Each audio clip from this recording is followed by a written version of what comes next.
বর্ষায় বোগেনভিলিয়া বা বাগানবিলাসের কয়েকটি সহজ টিপস। 2 মাস আগে লাগানো এই বোগেনভিলিয়া গাছগুলিকে কিছু খাদ্য উপাদান এবং কিছু সহজ টিপসের মাধ্যমে এরকম করা সম্ভব হয়েছে। অবশ্যই এই 6টি টিপস এই বর্ষার সময় মেনে চলুন, আপনাদের গাছও হয়ে উঠবে সুন্দর। প্রথম টিপস, বর্ষার জল 2 থেকে 3 ঘন্টা পাওয়ার পর অবশ্যই গাছগুলোকে শেডের তলায় নিয়ে আসুন। রোদ না উঠলে গাছ বার করবেন না। দ্বিতীয় টিপসটি হলো, বর্ষার এই সময়টিতে গাছে যদি পিঞ্চিং করা হয় তবে গাছ ঝাঁকালো হয়। শীতের সময় তবে প্রচুর ফুল পাওয়া যায়।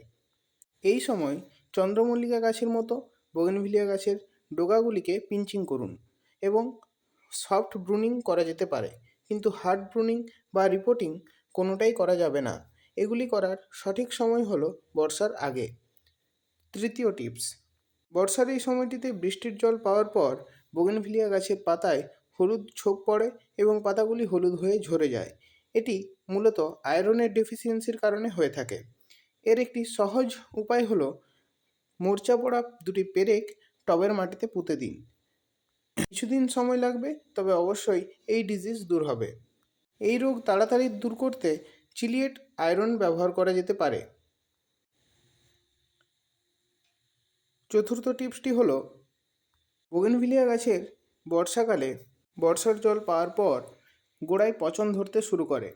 আপনি বুঝতেও পারবেন না, অথচ গাছের গোড়ায় পচন ধরে গাছটি মারা যায়। প্রথমে পাতাগুলি নেতিয়ে পড়ে, তারপর গাছটি আস্তে আস্তে মারা যায়।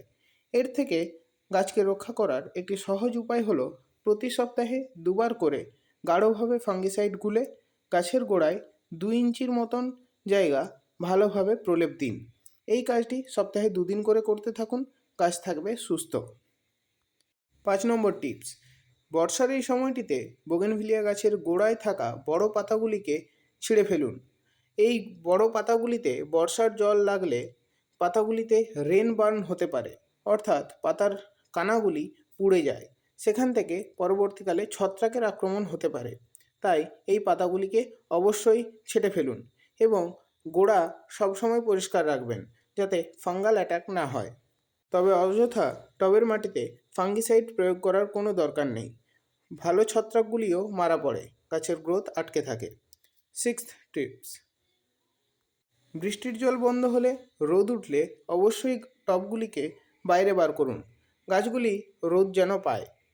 মাটি শুকোলে অবশ্যই গাছের গোড়ার মাটিকে ভালোভাবে কুড়ে দিন, তবে রুট থাকবে হেলদি এবং গাছও থাকবে গ্রোথযুক্ত।